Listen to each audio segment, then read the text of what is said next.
Mind vault audio book में आपका स्वागत है। ये कहानी शायद आपकी अपनी हो सकती है, या शायद उस इंसान की जिसे आप रोज आईने में देखते तो है पर पहचान नहीं पाते। आर्यन, जो अभी अपनी उम्र के 27वें साल में था, एक ऐसे दौर से गुजर रहा था जहां उसे अपना अस्तित्व एक बोझ की तरह लगने लगा था। वो मुंबई के एक छोटे से क्लटर्ड अपार्टमेंट में रहता था, जहां की हवा में पुरानी कॉफी और अंधोए कपड़ों की महक घुली रहती थी।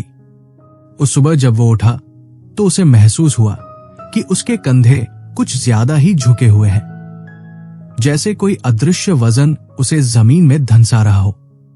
वो बालकनी में आकर खड़ा हुआ, पर उसकी नजरें सामने की इमारतों पर नहीं, बल्कि अपने पैरों के पास बिखरे हुए कचरे पर थी। उसे लगा कि वो अपनी जिंदगी के डोमिनेंस हायरार्की में सबसे निचले पायदान पर पहुंच गया है। तभी पीछे से एक शांत और गहरी आवाज आई, आर्यन, अगर तुम इस तरह झुककर खड़े रहोगे तो दुनिया को लगेगा कि तुम हार मान चुके हो, और फिर वो तुम्हें हारने वाले की तरह ही ट्रीट करेगी। ये विक्रम भैया थे, जो पास वाले फ्लैट में रहते थे और आर्यन के लिए एक एल्डर ब्रदर की तरह थे। विक्रम भैया ने उसकी आंखों में झांकते हुए कहा कि हमारे दिमाग के सबसे गहरे हिस्से में एक प्राचीन कैलकुलेटर होता है, जो हर पल ये ट्रैक करता है कि समाज में हमारी जगह क्या है। उन्होंने मजाक में समुद्री जीवों यानी लॉबस्टर्स का उदाहरण दिया, जो करोड़ों सालों से इस धरती पर है। उन्होंने बताया कि जब एक लॉबस्टर लड़ाई हार जाता है तो उसका ब्रेन केमिस्ट्री बदल जाता है, उसका पोस्चर झुक जाता है और वो खुद को छोटा दिखाने की कोशिश करता है। लेकिन अगर उसे सेरोटोनिन दे दिया जाए तो वो फिर से सीधा खड़ा हो जाता है और लड़ने के लिए तैयार हो जाता है। आर्यन को लगा कि शायद उसके अंदर का वो रासायनिक संतुलन भी बिगड़ चुका है। विक्रम भैया ने आर्यन के कमरे की बिखरी हुई चीजों की तरफ इशारा करते हुए एक और कड़वी बात कही। उन्होंने देखा कि आर्यन अपने पालतू कुत्ते टाइगर की सेहत का कितना ख्याल रखता है। टाइगर को जरा सी छींक भी आती तो आर्यन उसे डॉक्टर के पास ले जाता और उसकी मेडिसिन का पूरा ध्यान रखता। लेकिन खुद आर्यन ने हफ्तों से अपनी दवाइयां नहीं ली थी और अपनी डाइट का कोई ठिकाना नहीं था। विक्रम भैया ने धीरे से कहा, यह कितनी अजीब बात है न कि हम अपने पालतू जानवरों से तो इतना प्यार करते हैं कि उन्हें ठीक करने के लिए कुछ भी कर सकते हैं, पर खुद को हम उस मदद के लायक भी नहीं समझते। हम खुद को उन लोगों की तरह क्यों नहीं ट्रीट करते जिनकी जिम्मेदारी हमें सौंपी गई है। आर्यन चुप हो गया। उसे एहसास हुआ कि उसके अंदर एक गहरी सेल्फ कंटेम्प्ट या आत्मघृणा छिपी हुई थी। वो खुद को इतना बुरा और नाकामयाब समझने लगा था कि उसे अपनी देखभाल करना भी समय की बर्बादी लगने लगा था। उसे लगा कि वो इंसानियत के उसी पुराने पाप के बोझ तले दबा हुआ है, जहां हम अपनी कमियों और अपनी वल्नरेबिलिटी को देखकर शर्मिंदा होने लगते हैं। जैसे आदिम काल में इंसान ने पहली बार अपनी नग्नता को देखकर खुद को छुपाने की कोशिश की थी, आर्यन भी अपनी नाकामयाबी के पीछे खुद को छुपा रहा था। विक्रम भैया ने उसे समझाया कि जिंदगी में केओस या उथल पुथल हमेशा रहेगी। ये उस समंदर की तरह है जहां से अचानक कोई भी तूफान आ सकता है, लेकिन उस तूफान से बचने का तरीका बाहर भागना नहीं, बल्कि अपने अंदर ऑर्डर पैदा करना है। उन्होंने आर्यन से कहा कि दुनिया को कोसने या समाज की बुराइयां करने से पहले क्या तुमने अपना कमरा ठीक किया है? Set your house in perfect order before you criticise the world. ये कोई उपदेश नहीं था, बल्कि एक हकीकत थी जो आर्यन के सामने खड़ी थी।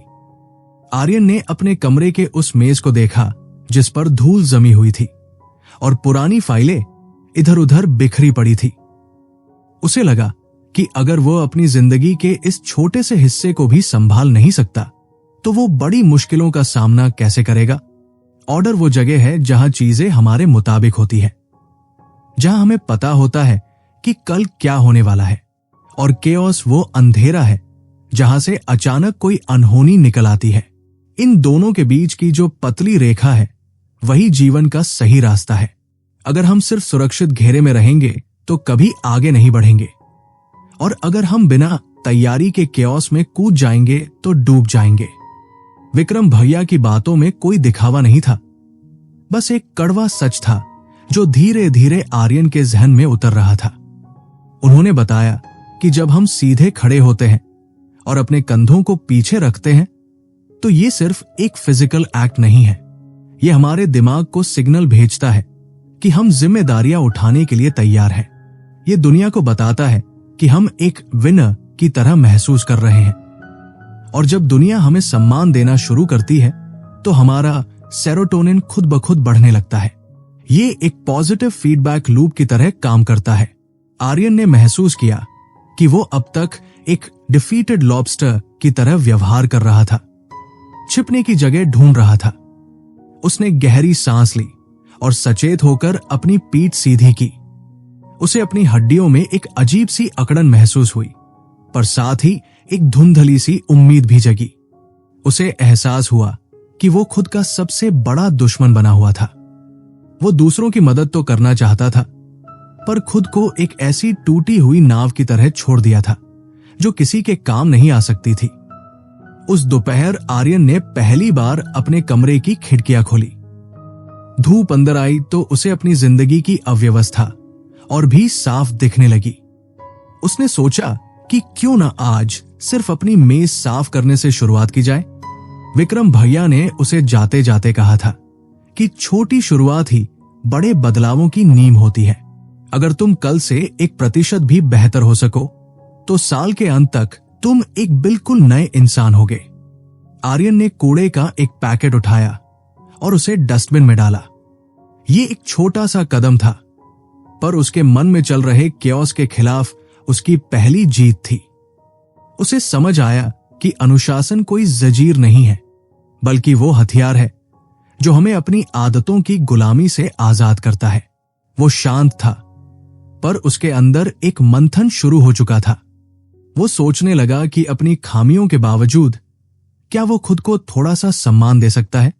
क्या वो खुद को उस इंसान की तरह देख सकता है जिसे मदद की जरूरत है और जो उस मदद का हकदार भी है? उस दिन आर्यन ने टाइगर को खाना खिलाने के बाद पहली बार खुद के लिए भी एक पौष्टिक मील तैयार किया। ये सिर्फ खाना नहीं था, बल्कि खुद के साथ किया गया एक छोटा सा समझौता था कि अब से वो खुद को नजरअंदाज नहीं करेगा। बालकनी से अब भी वही पुरानी इमारतें दिख रही थी, पर आर्यन का नजरिया अब धीरे धीरे बदलने लगा था। उसे महसूस हो रहा था कि अब वो महज परिस्थितियों का शिकार नहीं है, बल्कि वो अपनी कहानी का लेखक भी बन सकता है। अगली सुबह जब आर्यन उठा तो सूरज की किरणें उसके साफ सुथरे कमरे में एक नई उम्मीद की तरह फैली हुई थी।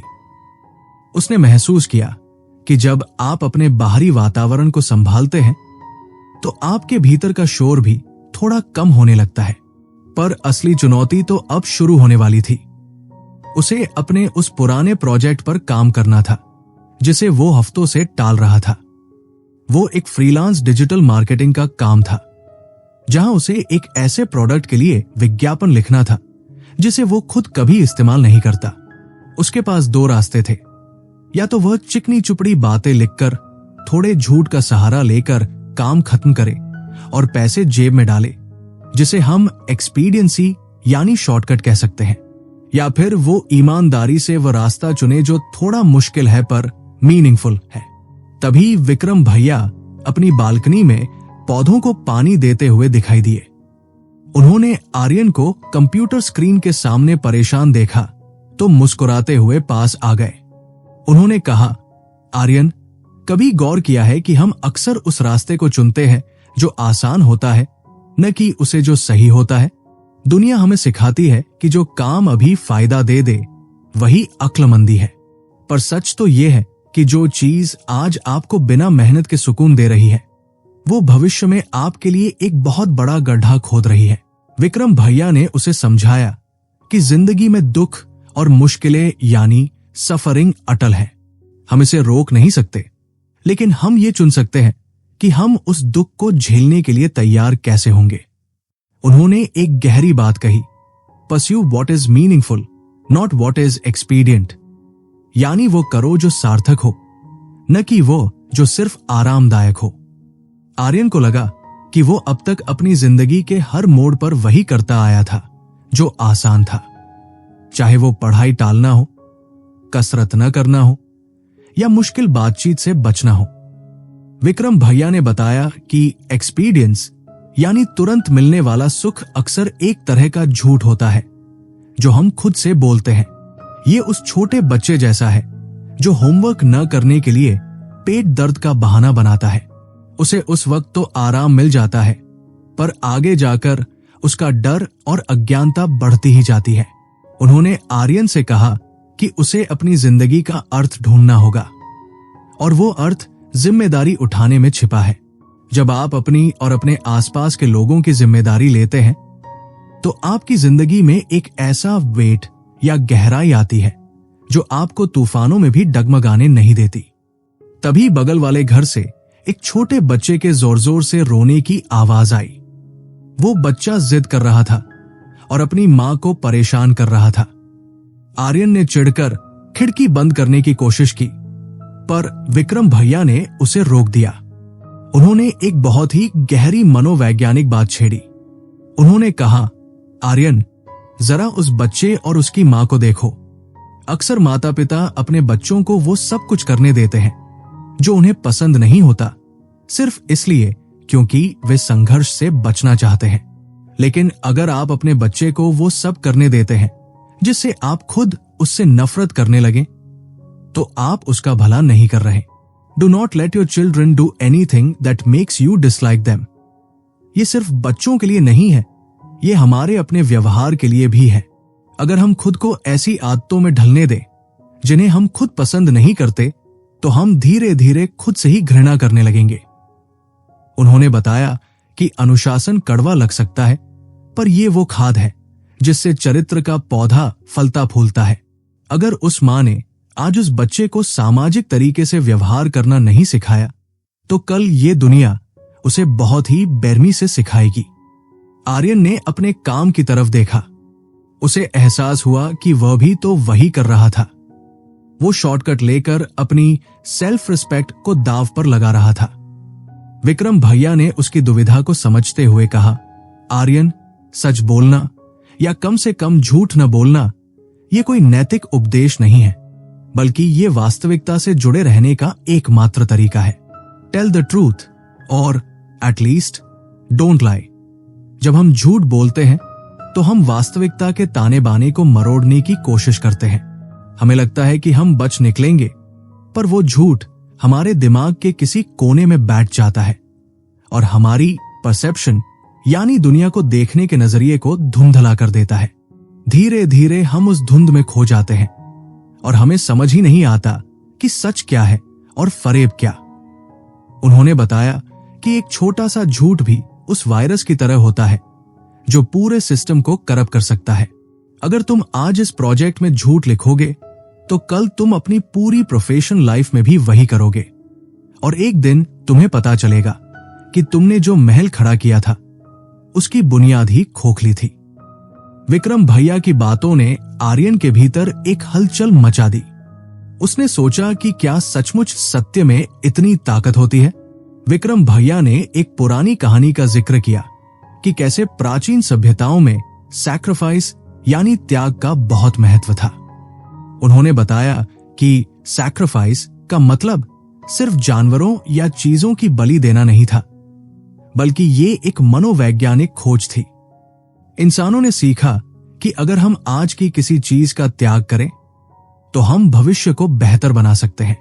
इसे डिलेइंग ग्रेटिफिकेशन कहते हैं।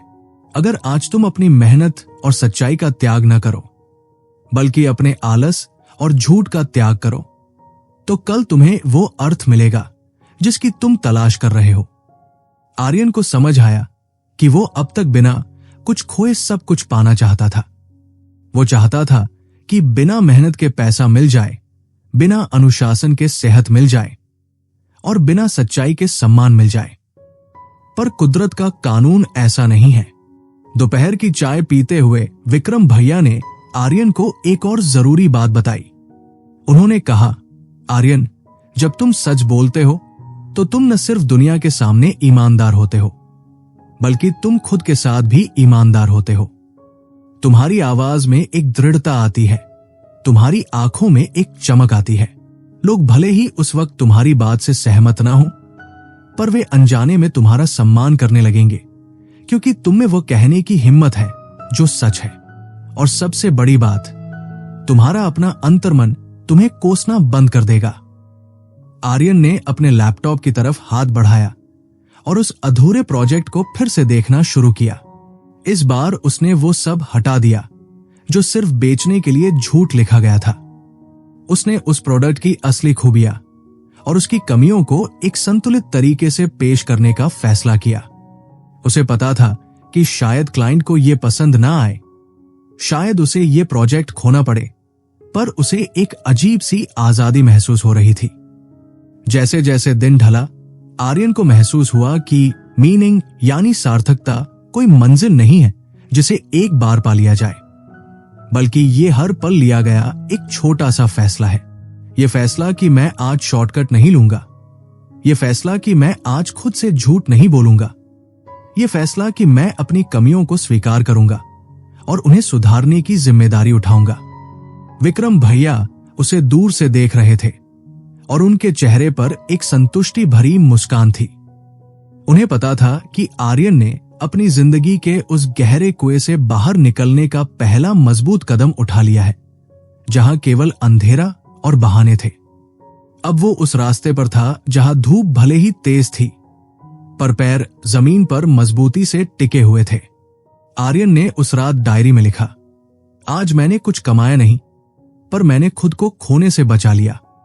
वो अब उस केओस से नहीं डर रहा था, क्योंकि उसके पास अब सच्चाई का एक ऐसा कंपस था जो उसे हर अंधेरे में रास्ता दिखाने के काबिल था।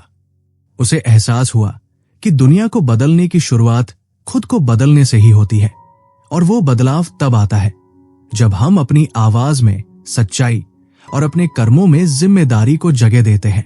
अगले कुछ दिनों में आर्यन ने महसूस किया कि जब आप सच बोलना शुरू करते हैं तो आपकी जिंदगी में एक अजीब सी क्लैरिटी आने लगती है, पर इसके साथ ही एक नई मुश्किल भी खड़ी हो जाती है, दुनिया की जटिलता। एक शाम आर्यन अपने पिता के साथ बैठा था।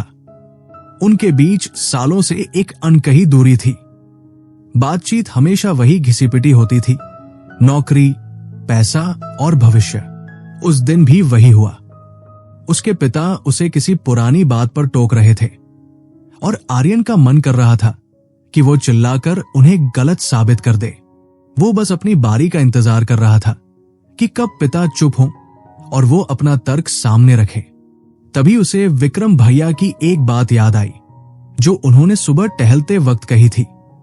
उन्होंने कहा था, आर्यन, कभी किसी को इस तरह सुनो जैसे कि उस इंसान के पास कोई ऐसी जानकारी है जो तुम्हें नहीं पता और जो शायद तुम्हारी जिंदगी बदल सकती है। Assume that the person you are listening to might know something you don't. हम अक्सर दूसरों को सिर्फ इसलिए सुनते हैं ताकि हम उन्हें नीचा दिखा सकें या अपनी बात ऊपर रख सकें, लेकिन असली लिसनिंग एक साहसी काम है। आर्यन ने गहरी सांस ली और अपने गुस्से को शांत किया। उसने पहली बार अपने पिता को सचमुच सुना। उसने देखा कि उनके शब्दों के पीछे एक डर छिपा था, अपने बेटे के भविष्य को लेकर एक चिंता। वो अपनी जीत के लिए नहीं, बल्कि अपनी मेमोरी और अनुभवों से आर्यन को बचाना चाह रहे थे। आर्यन को एहसास हुआ कि अगर वो सिर्फ बहस जीत जाता तो वो वह जानकारी खो देता जो उसे अपने पिता के संघर्षों के बारे में मिल सकती थी। उसने महसूस किया कि जब हम सच में सुनते हैं तो हम सिर्फ शब्द नहीं सुनते, बल्कि हम दूसरे इंसान के इंटरनल मैप को समझने की कोशिश करते हैं। विक्रम भैया ने उसे समझाया था कि हर इंसान एक दुनिया है, और अगर तुम ध्यान से सुनो तो लोग तुम्हें अपनी पूरी जिंदगी की गलतियां 5 मिनट में बता सकते हैं, जिससे तुम खुद उन गलतियों को करने से बच सकते हो। उस रात आर्यन और उसके पिता के बीच की वो दीवार थोड़ी सी कम हुई, सिर्फ इसलिए क्योंकि आर्यन ने अपनी नॉलेज के अहंकार को किनारे रखकर एक स्टूडेंट की तरह सुनना चुना। लेकिन मामला सिर्फ सुनने का नहीं था, बल्कि कहने का भी था। कुछ दिनों बाद आर्यन को महसूस हुआ कि उसके और उसके एक पुराने दोस्त के बीच कुछ टेंशन चल रही थी। वे दोनों जानते थे कि कुछ गलत है, पर कोई भी खुलकर बात नहीं कर रहा था। इसे विक्रम भैया फॉग या कोहरा कहते थे। उन्होंने आर्यन को चाय पर बुलाया और उसे उसकी उदासी का कारण पूछा। आर्यन ने गोलमोल जवाब दिया, बस भैया, थोड़ा सब मेसी सा लग रहा है। विक्रम भैया मुस्कुराए और अपनी कुर्सी थोड़ी करीब की। उन्होंने कहा, Aryan, be precise in your speech. जब तुम कहते हो कि सब मेसी है, तो तुम उस समस्या को और भी डरावना बना देते हो। कोहरे में छुपी हुई चीज हमेशा बड़ी और भयानक लगती है, लेकिन जब तुम अपनी परेशानी को सटीक शब्दों में बयान करते हो, तो तुम उसे एक आकार दे देते हो। उसे डिफाइन करना ही उसे आधा सुलझाना है। उन्होंने समझाया कि हम अक्सर अपनी समस्याओं को धुंधला रखते हैं, क्योंकि हम सच का सामना करने से डरते हैं। हमें लगता है कि अगर हम समस्या को नाम नहीं देंगे, तो वो शायद मौजूद ही नहीं है। लेकिन वो दबे हुए इमोशंस और अनकही बातें एक ड्रैगन की तरह बड़ी होती जाती है और एक दिन सब कुछ तबाह कर देती है। आर्यन को समझ आया कि वो अपनी उस अनबन को जनरलाइज कर रहा था। विक्रम भैया ने उसे सिखाया कि भाषा एक औजार है, एक प्रिसिशन टूल। अगर तुम ठीक ठीक बताओगे कि तुम्हें क्या बुरा लगा और तुम क्या चाहते हो, तो ही तुम उसे ठीक कर पाओगे। उन्होंने मजाक में कहा, अगर तुम्हारी कार खराब हो जाए, तो क्या तुम मैकेनिक से कहते हो कि सब गड़बड़ है? नहीं, तुम उसे आवाज और जगह बताते हो। तो अपनी जिंदगी के साथ ऐसा सौतेला व्यवहार क्यों? आर्यन ने उस रात अपने दोस्त को कॉल किया। उसने घुमा फिराकर बात करने के बजाय साफ साफ कहा कि उसे उसकी कौन सी बात बुरी लगी थी और वो इस रिश्ते से क्या उम्मीद रखता है। शुरुआत में थोड़ी झिझक थी, पर जैसे जैसे शब्द प्रिसाइज होते गए, वो कोहरा छंटने लगा। उसे महसूस हुआ कि वेगनेस में रहना आसान है पर घातक है, जबकि प्रिसिशन में रहना मुश्किल है पर मुक्त करने वाला है। विक्रम भैया ने उसे एक और बड़ा सबक दिया। उन्होंने बताया कि जब हम अपनी समस्याओं को विशिष्ट रूप में देखते हैं, तो वे सुलझाने लायक बन जाती है। Divide and conquer. आर्यन। उन्होंने कहा कि पूरी जिंदगी को एक साथ ठीक करने की कोशिश मत करो। पहले अपनी बातचीत को ठीक करो, फिर अपनी आदतों को। अगर तुम अपनी भाषा में स्पष्टता लाओगे, तो तुम्हारे विचारों में स्पष्टता आएगी और फिर तुम्हारे कार्यों में। आर्यन ने गौर किया कि कैसे उसकी छोटी छोटी एम्बिग्युइटीज यानी अस्पष्टताएं उसकी ऊर्जा सोख रही थी। वो न तो पूरी तरह काम कर रहा था, न पूरी तरह आराम।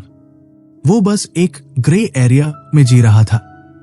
बी प्रिसाइज का मतलब था कि काम के वक्त सिर्फ काम और आराम के वक्त सिर्फ आराम। उस शाम पार्क में टहलते हुए आर्यन ने देखा कि कुछ बच्चे स्केटबोर्डिंग कर रहे थे। वे गिर रहे थे, उन्हें चोटें लग रही थी, पर वे फिर से खड़े होकर वही जोखिम उठा रहे थे। आर्यन को डर लगा। उसने सोचा कि क्या उन्हें रोकना चाहिए। तभी पास खड़े विक्रम भैया ने जैसे उसका मन पढ़ लिया। उन्होंने कहा, इन्हें मत रोको Aryan. Do not bother children when they are skateboarding. ये रिस्क उठाना उनके लिए जरूरी है। अगर तुम उन्हें हर खतरे से बचाओगे, तो तुम उन्हें कमजोर बना दोगे। दुनिया खतरनाक है और रहेगी। तुम्हें उन्हें सुरक्षित नहीं बल्कि कॉम्पिटेंट यानी सक्षम बनाना है।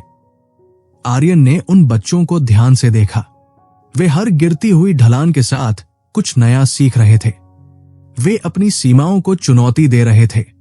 विक्रम भैया ने समझाया कि अगर हम अपनी जिंदगी से सारा रख निकाल दे, तो हम जिंदा तो रहेंगे पर कभी विकसित नहीं होंगे। हमें उस एज पर चलना सीखना होगा जहां एक तरफ सुरक्षा है और दूसरी तरफ चुनौती। आर्यन को अपनी जिंदगी के उस दौर की याद आई जब वो हर मुश्किल से भागता था। उसे लगा कि वह भी उन माता पिता की तरह खुद को ओवर प्रोटेक्ट कर रहा था जो बच्चों को बाहर खेलने ही नहीं देते। उसे एहसास हुआ कि जो डर वो महसूस कर रहा था, वो दरअसल उसकी अपनी कमजोरी का आईना था। विक्रम भैया ने कहा, मुसीबतें तुम्हें तोड़ने के लिए नहीं, बल्कि ये बताने के लिए आती है कि तुम अभी कितने और मजबूत हो सकते हो। इन बच्चों को देखो, ये दर्द सहकर भी मुस्कुरा रहे हैं, क्योंकि इन्हें पता है कि मंजिल उस डर के पार है। आर्यन को उस दिन समझ आया कि बहादुरी का मतलब डर का न होना नहीं है, बल्कि डरे होने के बावजूद सही कदम उठाना है। वो अब उस कोहरे से नहीं डर रहा था, नहीं उन मुश्किल बातचीत से। उसने अपनी आवाज को एक नई धार दी थी और अपनी सुनने की क्षमता को एक नया विस्तार। वो अब महज एक दर्शक नहीं था, बल्कि अपनी जिंदगी के उस मैदान में उतर चुका था जहां हर गिरना उसे एक नया सबक सिखा रहा था। एक शाम ऐसी आई जब शहर की चकाचौंध आर्यन को बहुत ही फीकी और बेमानी लगने लगी। वो अपनी बालकनी में बैठा था, पर आज उसका मन शांत नहीं था। उसे खबर मिली थी कि उसके एक करीबी रिश्तेदार की तबीयत अचानक बहुत खराब हो गई है। ये वैसी स्थिति थी जिसे वो चाह कर भी बदल नहीं सकता था। उसे लगा कि वो जितनी भी कोशिश कर ले, ये केओस यानी अनिश्चितता कभी उसका पीछा नहीं छोड़ेगी। उसे अपनी बेबसी पर गुस्सा आ रहा था। तभी विक्रम भैया अपनी बालकनी में टहलते हुए दिखे। उन्होंने आर्यन की आंखों में वो खालीपन देख लिया था जो अक्सर गहरे दुख या सदमे के बाद आता है। वे चुपचाप आए और आर्यन के पास बैठ गए। कुछ देर तक दोनों के बीच सिर्फ सन्नाटा रहा। फिर विक्रम भैया ने बहुत ही धीमी आवाज में कहा, आर्यन, हम सब अपनी जिंदगी में एक ऐसे मोड़ पर जरूर आते हैं जहां हमें लगता है कि सब कुछ खत्म हो गया है। दुख इस जिंदगी का एक अनिवार्य हिस्सा है, इसे टाला नहीं जा सकता। बीइंग यानी हमारा अस्तित्व ही कुछ ऐसा है कि इसमें दर्द और सीमाएं यानी लिमिटेशंस पहले से ही बुनी हुई है। उन्होंने समझाया कि हम इंसान बहुत ही नाजुक है, हमारी सीमाएं ही हमें इंसान बनाती है। सोचो, अगर तुम अमर होते, तुम्हारे पास असीमित ताकत होती, तो क्या तुम्हारी जिंदगी का कोई मतलब होता? तुम्हारी कमियां ही हैं जो तुम्हें कुछ करने, कुछ हासिल करने और किसी से प्यार करने की प्रेरणा देती है। विक्रम भैया की बातों ने आर्यन को सोचने पर मजबूर कर दिया। उन्होंने आगे कहा कि जब तुम बहुत गहरे दुख में हो तो दूर तक देखने की कोशिश मत करो। जब भविष्य डरावना लगने लगे तो अपने कदम छोटे कर लो। जब तुम किसी ऐसी मुश्किल में हो जिससे निकलना नामुमकिन लग रहा हो, तो सिर्फ अगले 1 मिनट की सोचो, फिर अगले 1 घंटे की।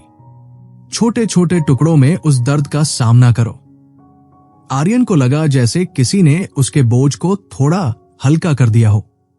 उसे एहसास हुआ कि वो आने वाले महीनों और सालों के बारे में सोचकर घबरा रहा था, जबकि उसे सिर्फ इस पल को संभालने की जरूरत थी।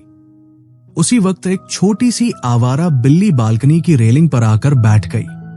वो बिल्कुल बेखौफ थी और अपनी पूंछ हिलाते हुए आर्यन की ओर देख रही थी। विक्रम भैया ने मुस्कुराते हुए उसकी तरफ इशारा किया और कहा, आर्यन, देखो इसे नहीं पता कि कल क्या होगा या शहर में क्या चल रहा है। ये बस इस पल में है। Pet a cat when you encounter one on the street. ये सिर्फ बिल्लियों के बारे में नहीं है आर्यन, ये उन छोटी छोटी खुशियों और उन लिटिल स्पार्क्स ऑफ बीइंग्स को पहचानने के बारे में है जो जिंदगी हमें सबसे बुरे वक्त में भी देती है।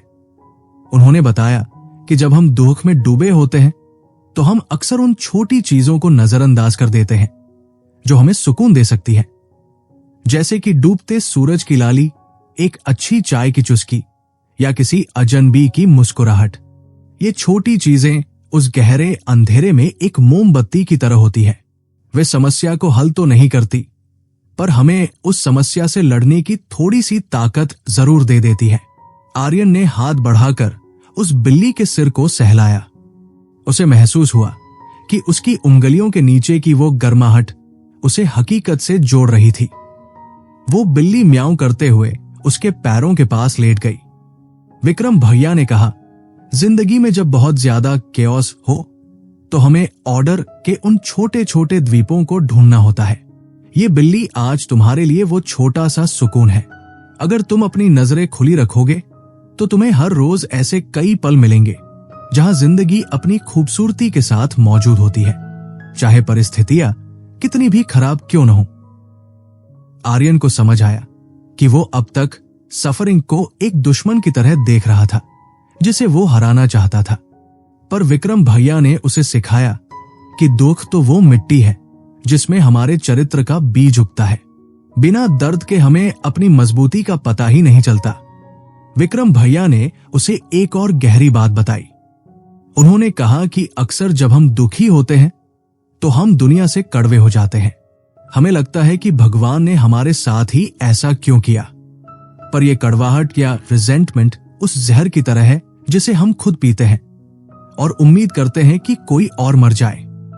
उन्होंने आर्यन को याद दिलाया कि अपनी मुश्किलों के बावजूद उसे अपनी ग्रैटिट्यूड यानी कृतज्ञता को नहीं खोना चाहिए। यह सच है कि जिंदगी बेरहम हो सकती है, लेकिन इसके बावजूद इसमें बहुत कुछ ऐसा है जो सराहनीय है। हमें अपनी मुश्किलों का इस्तेमाल खुद को और दूसरों को बेहतर समझने के लिए करना चाहिए, न कि दुनिया को कोसने के लिए। आर्यन ने महसूस किया कि उसकी जो झुकी हुई कमर थी वो अब सिर्फ थकान की वजह से नहीं बल्कि कड़वाहट की वजह से भी थी। उसने अपने उस रिश्तेदार के बारे में सोचा जो अस्पताल में था। उसने तय किया कि वो डरने के बजाय उनके पास जाएगा और उनके लिए वही ऑर्डर और सुकून बनेगा जो विक्रम भैया उसके लिए बने हुए थे। उस रात आर्यन ने बालकनी से नीचे सड़क पर देखा। लोग अपनी अपनी धुन में चल रहे थे। हर किसी का अपना एक संघर्ष था। उसे पहली बार महसूस हुआ कि वो इस जंग में अकेला नहीं है। हर इंसान किसी न किसी ड्रैगन से लड़ रहा है। उसे समझ आया कि असली जीत उस ड्रैगन को मारना नहीं है, बल्कि उसके साथ रहते हुए भी अपनी इंसानियत और अपनी दयालुता को बचाए रखना है। विक्रम भैया ने उसे जाते जाते कहा था, आर्यन, जब तुम खुद को संभाल लेते हो तो तुम अनजाने में अपने आसपास के लोगों को भी एक सहारा दे देते हो। तुम्हारी शांति दूसरों के लिए एक मिसाल बन जाती है। अगली सुबह आर्यन जल्दी उठा। उसने सबसे पहले अपनी बालकनी को साफ किया और उस बिल्ली के लिए थोड़ा दूध रखा। उसे लगा कि वो अब सिर्फ अपने कमरे को नहीं बल्कि अपने मन के उस कोने को भी व्यवस्थित कर रहा है जहां अब तक सिर्फ डर और शिकायतें भरी थी। उसने अपनी डायरी में लिखा कि जिंदगी का अर्थ हैप्पीनेस या खुशी में नहीं है, क्योंकि खुशी तो मौसम की तरह आती जाती रहती है। असली अर्थ तो उस रेजिलियंस में है, उस क्षमता में है कि हम हर चोट के बाद फिर से खड़े हो सके और फिर से मुस्कुरा सके। वो अब समझ चुका था कि उसे अपनी जिंदगी के हर छोटे सुख का सम्मान करना है, क्योंकि वही सुख उसे बड़े दुखों से लड़ने का हौसला देंगे। वो शांत था, स्थिर था और पहली बार उसे लगा कि वो अपनी नाव का वो मल्लाह है जिसे अब तूफानों से डर नहीं लगता, क्योंकि उसने लहरों के साथ बहना सीख लिया है। शहर की वो रात बहुत भारी थी, जैसे हवा में नमी नहीं बल्कि कोई अनकहा तनाव घुला हो। आर्यन अपने लैपटॉप की नीली रोशनी में डूबा हुआ था, पर उसका मन कहीं और ही भटक रहा था। उसे रह रहकर वही पुराने दिन याद आ रहे थे जब सब कुछ कितना आसान लगता था, क्योंकि तब उसने कोई जिम्मेदारी ही नहीं उठाई थी। उसे महसूस हो रहा था कि जब आप अपनी जिंदगी को व्यवस्थित करने की कोशिश करते हैं तो शुरू शुरू में सब अच्छा लगता है, पर फिर एक ऐसा दौर आता है जहां आपकी ओल्ड आइडेंटिटी आपको पीछे खींचने लगती है। उसे वह ड्रैगन याद आया जिसके बारे में विक्रम भैया अक्सर बात करते थे। वो ड्रैगन जो कालीन के नीचे छिपा होता है। हम अक्सर छोटी छोटी बातों को नजरअंदाज करते हैं, उन्हें कालीन के नीचे दबा देते हैं ताकि घर साफ दिखे, पर धीरे धीरे वो कचरा एक पहाड़ बन जाता है और एक दिन वो कालीन इतना ऊंचा हो जाता है कि हम उस पर चलकर पार ही नहीं कर पाते। आर्यन को लगा कि उसके मन के कालीन के नीचे भी बहुत कुछ दबा हुआ है। तभी बाहर हल्की बारिश शुरू हो गई। विक्रम भैया अपनी बालकनी में खड़े होकर उस बारिश को देख रहे थे, जैसे वे बादलों के बीच कोई पुरानी कहानी पढ़ रहे हों। आर्यन उनके पास जाकर खड़ा हो गया। विक्रम भैया ने उसकी खामोशी को महसूस किया और धीरे से बोले, आर्यन, कभी सोचा है कि हम इंसान ही ऐसे क्यों हैं जो भविष्य की चिंता करते हैं? बाकी जानवर तो बस आज में जीते हैं। आर्यन ने सिर हिलाया। विक्रम भैया ने आगे कहा, हजारों साल पहले हमारे पूर्वजों ने एक बहुत बड़ी खोज की थी, सैक्रिफाइस यानी त्याग की खोज। उन्होंने सीखा कि अगर हम आज की अपनी भूख को थोड़ा मार लें और कल के लिए अनाज बचा लें तो हमारा भविष्य बेहतर हो सकता है। ये कॉन्ट्रैक्ट विद द फ्यूचर था, लेकिन आज हम इसे भूल गए हैं। हम चाहते हैं कि हमें आज ही सब कुछ मिल जाए, बिना कुछ खोए। विक्रम भैया ने उसे एक प्राचीन कहानी का संदर्भ दिया, जिसे सुनकर आर्यन दंग रह गया। उन्होंने दो भाइयों की कहानी सुनाई, एक वो जो दिल से मेहनत करता था और सही चीजों का त्याग करता था, और दूसरा वो जो शॉर्टकट लेता था और अपनी नाकामी के लिए पूरी दुनिया को, यहां तक कि ईश्वर को भी दोषी ठहराता था। उन्होंने कहा, जब हमारी सैक्रिफाइसेस या हमारी मेहनत सफल नहीं होती तो हमारे अंदर एक कड़वाहट पैदा होती है। हम केन की तरह बन जाते हैं, जिसे लगता है कि ब्रह्मांड उसके खिलाफ है। लेकिन असलियत यह है कि शायद हमारे त्याग ही सही नहीं थे। शायद हम वो चीज छोड़ने के लिए तैयार नहीं थे जो हमें आगे बढ़ने से रोक रही थी। आर्यन को लगा जैसे कोई उसके दिल के अंदर झांक रहा हो। उसे वो रिजेंटमेंट महसूस हुआ जो उसे अक्सर उन लोगों के प्रति होता था जो उससे ज्यादा सफल थे। उसे लगा कि वह भी तो वही कर रहा था, अपनी मेहनत में कमी रख रहा था और फिर किस्मत को दोष दे रहा था। विक्रम भैया ने उसे समझाया कि जिंदगी का असली अर्थ उस हायर पर्पस में है जिसे हम चुनते हैं। आर्यन, हमारे अंदर एक हायरार्की ऑफ वैल्यूज होती है। तुम अपनी जिंदगी में सबसे ऊपर किसे रखते हो? अगर तुम्हारा सबसे बड़ा मूल्य सिर्फ कंफर्ट या आराम है तो तुम कभी उस ड्रैगन का सामना नहीं कर पाओगे जो तुम्हें डरा रहा है। लेकिन अगर तुम ट्रूथ यानी सत्य को सबसे ऊपर रखोगे तो तुम हर मुश्किल को एक अवसर की तरह देखोगे। उन्होंने बताया कि हम अपनी मान्यताओं के एक ढांचे यानी आर्किटेक्चर ऑफ बिलीफ में रहते हैं। जब वो ढांचा टूटता है तो केओस पैदा होता है, लेकिन वो केओस ही वो जगह है जहां से नई संभावनाएं जन्म लेती है। जैसे जंगल की आग पुरानी सड़ी गली लकड़ियों को जला देती है ताकि नए पौधे उग सकें, वैसे ही हमारे पुराने विश्वासों का टूटना जरूरी है ताकि हम और बेहतर बन सके। आर्यन ने पूछा, भैया, पर यह बदलाव इतना डरावना क्यों होता है?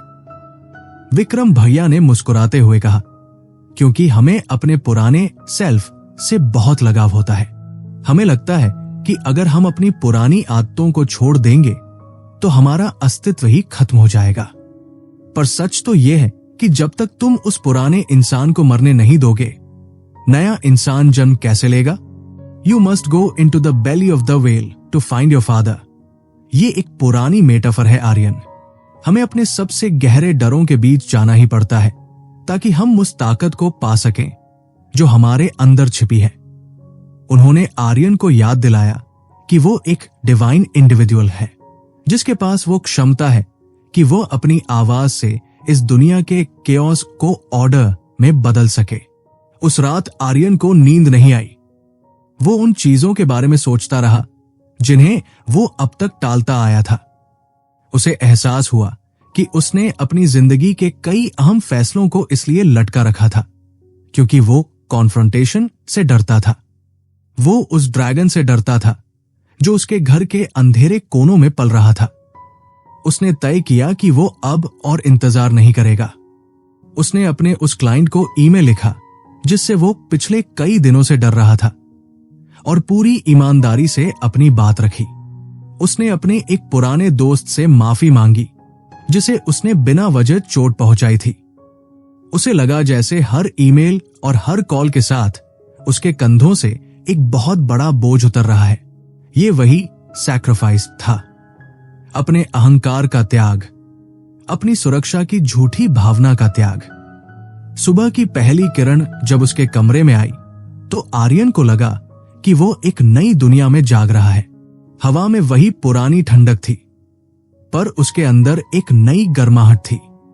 उसने महसूस किया कि मीनिंग यानी सार्थकता कोई ऐसी चीज नहीं है जो हमें बाहर मिलती है, बल्कि ये वो संगीत है जो तब पैदा होता है जब हम अपने जीवन के हर तार को ट्रूथ और रिस्पॉन्सिबिलिटी के साथ जोड़ देते हैं।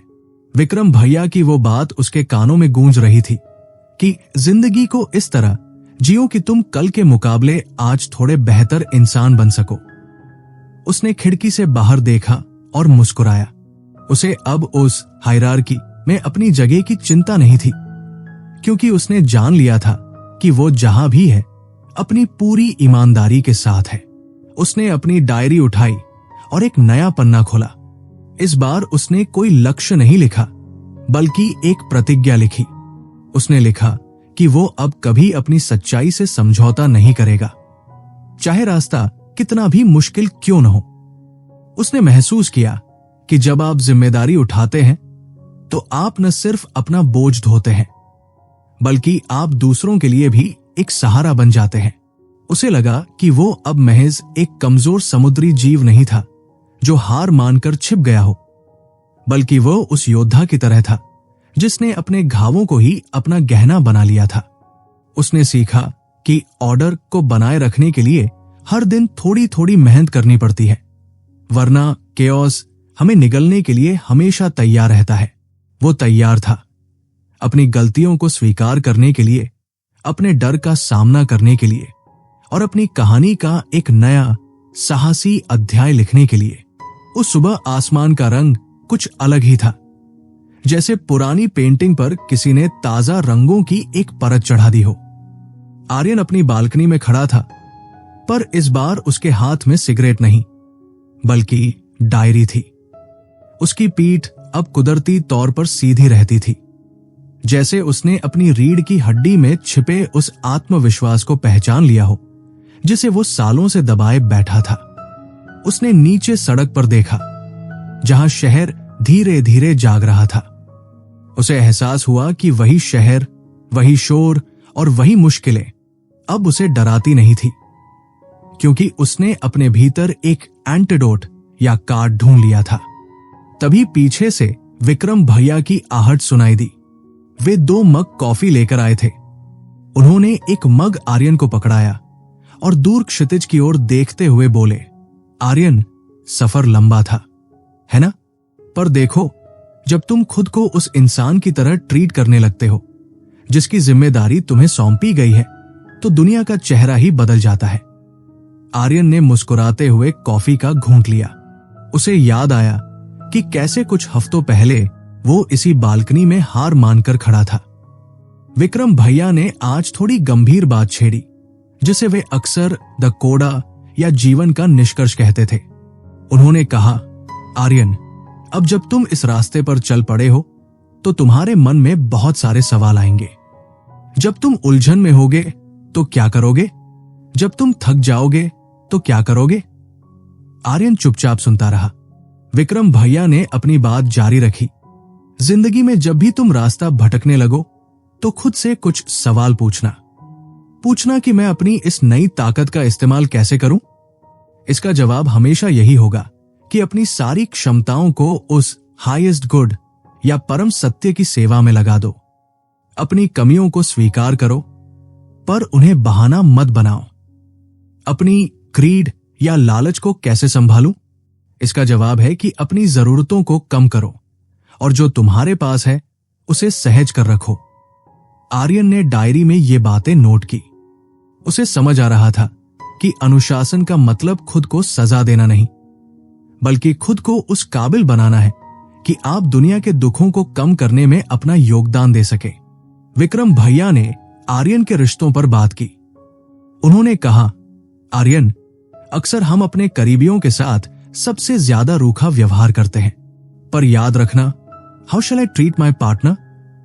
इसका जवाब प्यार में नहीं, बल्कि ऑनेस्टी और रिस्पॉन्सिबिलिटी में है। अपने पार्टनर के साथ इस तरह रहो कि तुम्हारी मौजूदगी उनके लिए एक सहारा बने, बोझ नहीं। उनकी कमियों को इस तरह देखो जैसे वे तुम्हारी अपनी हो, और उन्हें सुधरने का मौका दो, न कि उन्हें जज करने का। आर्यन ने अपनी उस पुरानी आदत के बारे में सोचा, जहां वो छोटी छोटी बातों पर चिढ़ जाता था। उसे एहसास हुआ कि जब आप खुद को ऑर्डर में रखते हैं तो आपकी सहनशीलता खुद ब खुद बढ़ जाती है। आप दूसरों के कैओस को संभालने के काबिल हो जाते हैं क्योंकि आपके अपने भीतर अब एक स्थिरता है। विक्रम भैया ने मजाक में कहा, और हां, अगर कभी बहुत ज्यादा थकान महसूस हो तो उस बिल्ली को सहलाना मत भूलना, क्योंकि अंत में ये छोटे छोटे पल ही हैं जो हमें जिंदा रखते हैं। सूरज अब पूरी तरह निकल आया था और उसकी रोशनी आर्यन के चेहरे पर चमक रही थी।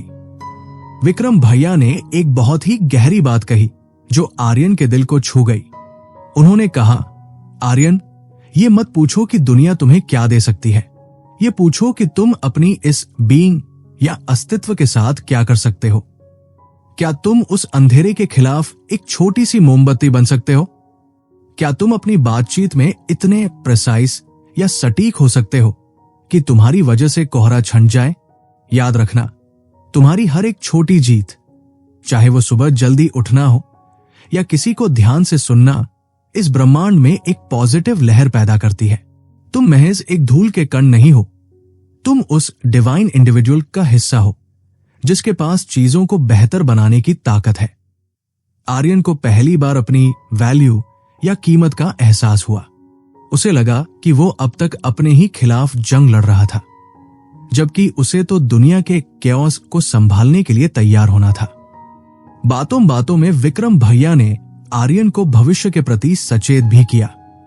उन्होंने कहा कि ऐसा वक्त भी आएगा जब तुम्हारी ये हिम्मत जवाब देने लगेगी, जब मुश्किलें फिर से सर उठाएंगी। तब ये मत सोचना कि तुम नाकामयाब हो गए। बस ये याद रखना कि सफरिंग तो जीवन का हिस्सा है, पर उस दुख में भी अर्थ ढूंढना तुम्हारी बहादुरी है। उन्होंने कहा, जब रात बहुत काली हो तो सिर्फ अगले कदम पर ध्यान दो। खुद से कहो कि मैं कम से कम झूठ नहीं बोलूंगा, मैं कम से कम आज की जिम्मेदारी उठाऊंगा। आर्यन ने महसूस किया कि अब उसके पास एक कॉम्पास या दिशा सूचक यंत्र था जो उसे कभी भटकने नहीं देगा। वो समझ गया था कि केओस का मतलब सिर्फ तबाही नहीं है, बल्कि ये वो संभावनाओं का भंडार है जहां से हम अपनी मेहनत और सच के जरिए ऑर्डर पैदा कर सकते हैं। विक्रम भैया अब उठने ही वाले थे कि उन्होंने आर्यन के कंधे पर हाथ रखा और कहा, आर्यन, अपनी जड़ों को मत भूलना। तुम्हारी संस्कृति, तुम्हारी कहानियां और तुम्हारे पूर्वजों का संघर्ष, ये सब तुम्हें यहां तक लाने के लिए था। इसे सहेज कर रखना। अपनी आत्मा का ख्याल ऐसे रखना जैसे वो ईश्वर की अमानत हो। अपनी बॉडी को इस तरह संभालना जैसे वो कोई मंदिर हो। आर्यन ने देखा कि विक्रम भैया की आंखों में एक अजीब सी चमक थी, जैसे वे अपनी सारी सीख आर्यन के भीतर उतार देना चाहते हों। आर्यन ने उन्हें धन्यवाद दिया, पर विक्रम भैया ने मुस्कुराकर कहा, शुक्रिया मुझे नहीं, खुद को कहो कि तुमने इस बदलाव को स्वीकार किया।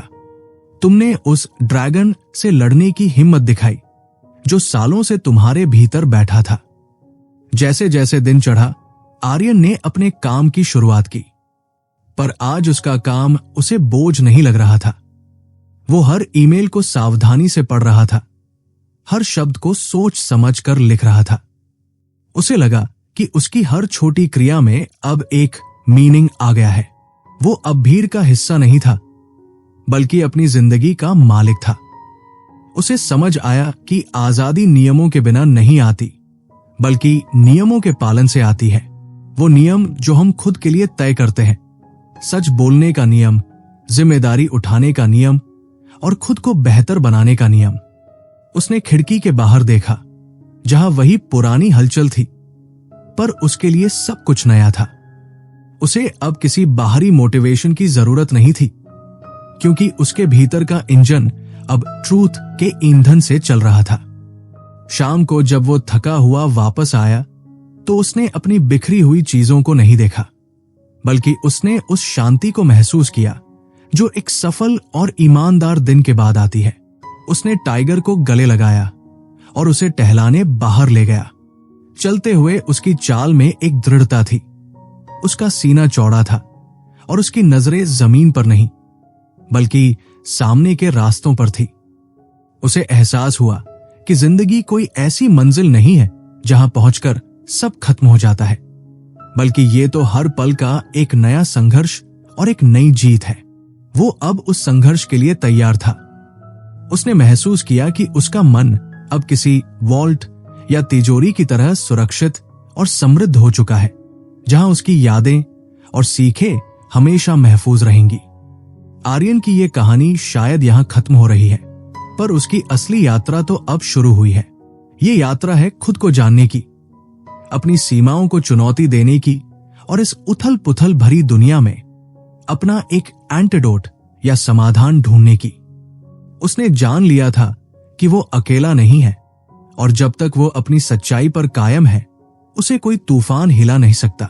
माइंड वॉल्ट ऑडियो बुक की इस प्रस्तुति में आर्यन ने जो सीखा, वो शायद हम सबके भीतर कहीं न कहीं छिपा हुआ है। बस जरूरत है तो उस लॉबस्टर की तरह सीधा खड़ा होने की और अपने जीवन की पूरी जिम्मेदारी उठाने की। अब जब भी वो बालकनी में खड़ा होता है तो उसे डर नहीं लगता, क्योंकि उसे पता है कि हर केओस के पार एक नई और खूबसूरत व्यवस्था उसका इंतजार कर रही है। माइंड वॉल्ट ऑडियो बुक के साथ जुड़ने के लिए आपका शुक्रिया।